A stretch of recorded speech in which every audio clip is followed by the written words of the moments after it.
Now, in your Fresh Passion methodology, you identify a series of steps, unique steps on how to improve the various elements involved in that brand. Why don't you identify what some of those elements are and what the steps are that people can take? So if we talked quite a bit about passion at its core, and that's really about doing what you're excited about and maximizing your potential. The next one, and we say fresh, and then we break down the acronym passion. Fresh is about really, are you doing something relevant and timely, or do you have payphone skills for a smartphone world?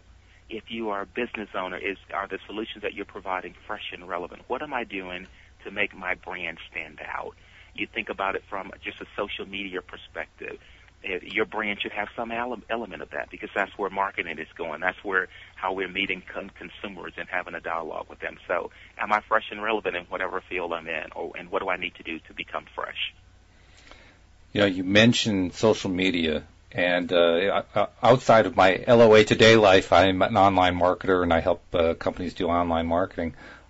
Social media is probably the most confusing thing for your typical business owner, especially somebody who's been in business for quite some time. They just don't know what to make of it. They can't see how on earth it could possibly help them. Talk a little bit about social media, and first of all, how it ties into branding, and second of all, how it can tie into either a business strategy or into an individual strategy pursuing a career.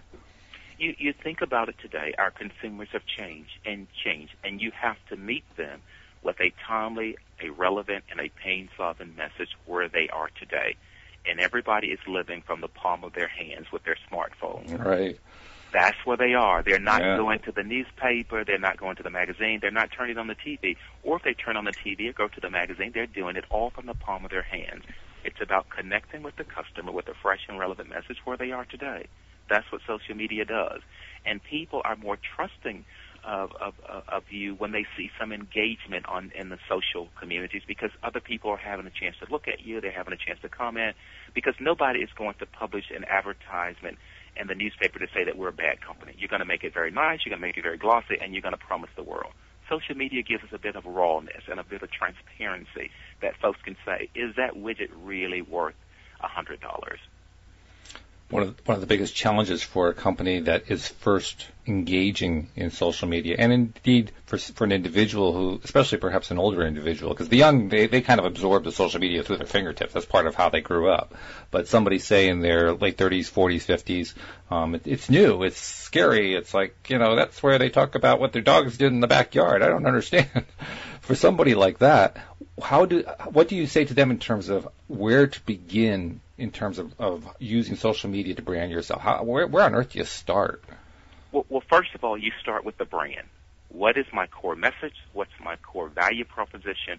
And what am I promising? What's my delivery promise to the customer? Okay. Oftentimes people get on social media and they're confused because they don't know what to communicate. Are you going to be someone who offers your aunt's favorite lasagna, or are you going to offer chicken? What are you going to be? And if somebody invests in me, what's going to be the return on their investment? Are they going to leave full and happy, or are they going to leave with an experience that they will rave about? So it's about having a core message first, because if you get on social media, your message can easily get distorted if you don't know what you're putting out there. So number one, find your core message in your brand. And if you have no idea what it is, get you an intern from the university and have them to work with you for 90 days. They'll be happy to do it. It's an economical way to get into it, and for someone to teach you social media and to really help develop your strategy, especially for marketing students who are looking for a proof point on their resume to show that they understand social media, because that's what they're going to have to talk to the employer about, and they can come in and be an intern for you. One of the most common mistakes I see among businesses that do try to engage in social media is that they treat it as an advertising vehicle. They treat it as just a place to advertise the same way they would advertise in a newspaper or in the Yellow Pages or something like that. And they don't get results, and they get frustrated. They don't understand what's going on. And what I usually try to teach them is how you have to treat social media for what it is rather than trying to treat it like it's some sort of a publication. But it's a tough concept. How do you address that problem of the indirectness of social media? Social media, and remember, Facebook was never meant to be a commercial site. And the younger generation got really angry when corporations started to join, because companies did go in very hard. I have a 2004 Mercedes for sale. Would you like to buy it? as opposed to starting a dialogue about for car enthusiasts and offering free. You have to offer almost 60% of the content free and something for free as you're building the trust with them. You don't ask for the sale from the community for a long time. So social media is a community building platform. It's about building the community, not asking for the sale straight away. You're doing it in a subtle way after you've gotten the trust of people and you've gotten people interested in what you're having to offer without even selling them anything. You think about it, for an example, of Scout Mob and Groupon and all of those places. It's about giving the consumer something to get them into the door, to introduce them to the great products and services that you have. Social media is the same way. What are you willing to give? How are you willing to help people, educate them on your cars and your services long before you offer the sale or ask for the sale? And the funny thing is, if you do it right, you can actually do it so effectively, you never have to ask for the sale. They just find out who you are because you're giving them all this stuff, and they say, well, shoot, maybe I should be doing business with them the next time I need whatever widget it is that they sell. Well, if you look at someone like Domino's Sugar, which is one of the largest sugar producers, they brought on a company who would mine data for them. And they talk to people who are sugar lovers and people who like desserts, and all they offer are recipes. Mm. But guess what's in the recipe? You need Sure. to use that sugar. Right. So they're offering something that's not asking you for a sale, but saying, here's what we have to offer. Here's why something is good for you if you want to make dessert on a Friday night. So look at your business to say, what can I offer for free? And begin to build that trust in that community. And the second piece is you're getting an online presence. When people want to do business with you, the first thing they do is Google you. And if you don't have that social footprint or that online footprint, they're less likely to trust you.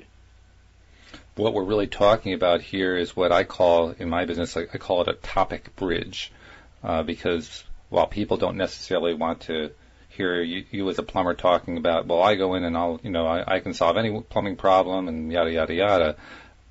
But if you topic bridge to something perhaps related to plumbing, such as, I'm kind of making this up as I go along, but maybe environmental concerns, because plumbing, obviously, when water comes through your house and you use it for various stuff, it goes out through the sewer system, and then it becomes part of an environmental issue. So maybe you tie it into an environmental issue, and you become sort of an expert on that, and that becomes one of your topic bridges that you address in your social media. Now, all of a sudden, you have something that people want to tie into and engage in, and they have a reason to know who you are, rather than just, well, I'm just a plumber who offers plumbing services.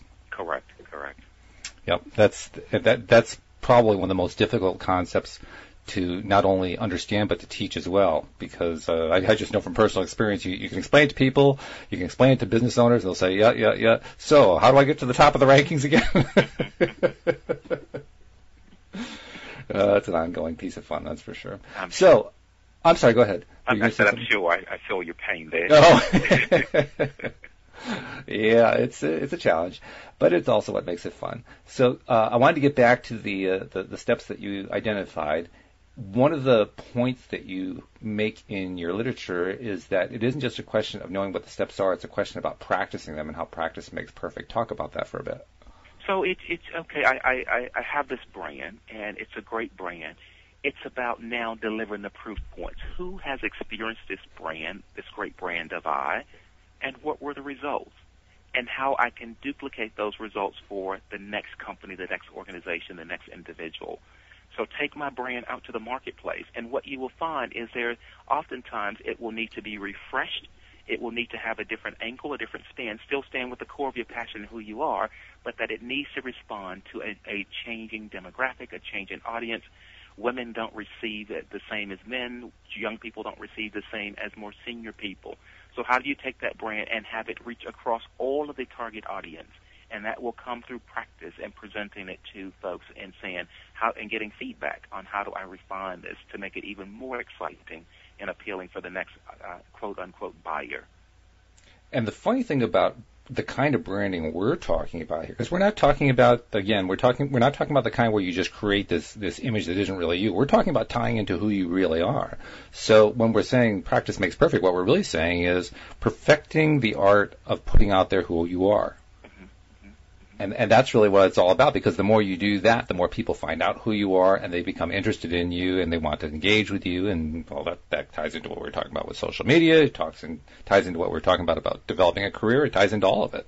Yeah, when we talk about the whole passion concept, it's about preparing yourself, aspiring to reach your goals, staying laser focused, selling like you're crazy, invigorating yourself, omitting the negative. And this last piece is so critical that we're talking about now. It's called nailing the brand. This is where you package everything up. You think about Godiva, for example, or Tiffany's jewelry for the ladies who are so in love with it. Is the initial purchasing decision is made on the packaging. They trust what the packaging look like, and then once they unravel that to see the core of who you are, they're making an even greater investment. But if the packaging isn't right, you don't get them to make that decision within the first 30 seconds. And that packaging is how you look physically, what you look like in social media, what your resume looks like, what your website looks like, what does the front door of your business look like, what does the back door look like. That whole packaging is the culmination of the brand. So the packaging. What is the packaging? Yeah. So the packaging is more about. It isn't about, again, trying to put out a false image. It's trying to figure out what do you, as your real person in your real passionhood, what does that look like, and then presenting that look. And it needs to be consistent across all media, all platforms, so that everyone can say that's John Smith. I know what John Smith is able to do. That is who he is, because I see the same packaging, that messaging on Facebook, on Twitter. I see it in this advertisement. I see it in this store when I go there. It's consistent. How important is it to project joy in all of this? Misery doesn't need any more company. Nobody wants to work with somebody who's miserable, yeah? Who wants to join the misery bus? Nobody voluntarily gets on the misery bus, and if you're not excited about it, I don't trust it. I don't want to make an investment in you. I guess the question I was trying to raise is, if you're feeling joyful about something and you're passionate about something, isn't it important to really project that joy and passion? Because too often many of us will kind of keep it inside. Yeah, we're privately, quietly joyful, but we do it, we do it very discreetly. We don't tell anybody about it. I will give you an example, and it's something that I've done for many years. Have you ever gone into a Starbucks and on a consistent basis and found an employee who wasn't happy to sell you a $6 cup of coffee beans that have been ran over hot water at 160 degrees and smiled at you where you have to give them a $10 bill for a cup of coffee? Yeah, that's true. They believe that product is going to elevate you to a new level and make you feel happy about yourself. And before you know it, I've seen people come in there, myself included, who's having a really bad day. It's hard to keep the frown on your face when that barista says, "What can I get started for you today?" Because now it's all about you, that I'm going to make something customized for you to make you feel better.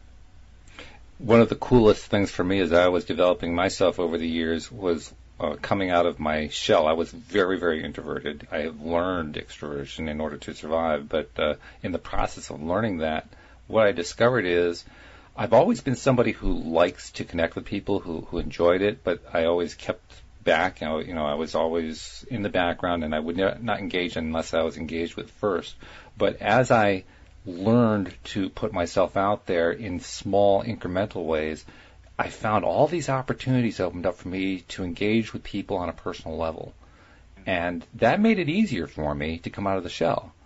Whereas if I was trying to do it on some sort of just a plain formula that didn't have any connection to that person that I was inside, that wasn't going to work for me. It was the action, it was taking the step of realizing just through little tiny baby steps that I had opportunities opening up. And those opportunities were more opportunities about personal connection than anything else. Sure, they would lead to career, they would lead to health, they would lead to a variety of things. But it was the opportunity to make those personal connections that made it easier. Interesting. I love that. Oh, good. Well, it took me a lifetime to learn it. Oh, my goodness. You make one more point in your little summary that you hand out that says, from humble roots to great heights. You have a personal story that has taken you rising from poverty to achieving tremendous corporate success. Tell us a little bit about your personal story and how it has played out for you.